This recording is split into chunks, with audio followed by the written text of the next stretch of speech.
আসসালামু আলাইকুম। দেখেন আপনাদেরকে আজকে একটা জিনিস দেখাবো। আমার আব্বুর এটা হচ্ছে একটা সবজি ক্ষেত আমাদের। তা আব্বু এখানে যে ভেন্ডি, তারপরে সিম, পাট শাক, ডাঁটা শাক, তারপর এগুলো হচ্ছে এগুলোই পাট শাক।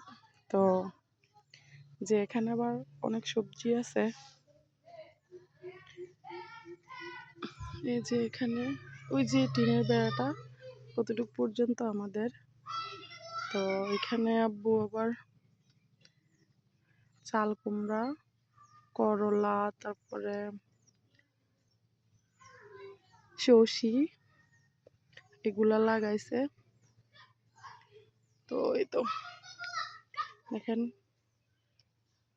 আম গাছ পর্যন্ত চলে আসছে গাছ।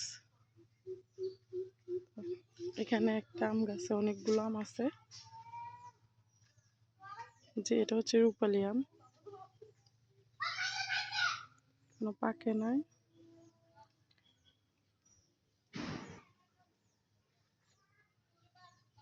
এখানে গাছটা তো ছিল 4-5টা, তো আমরা দেখিনি, কে জানি নিয়ে গেছে।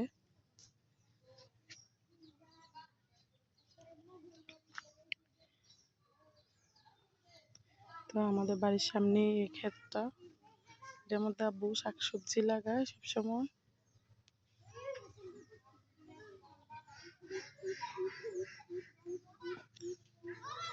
দেখেন এখানে আমার ভাইয়ের ছেলে, চাচাতো ভাইয়ের ছেলে, তারা বাজি ফুটাইতেছে।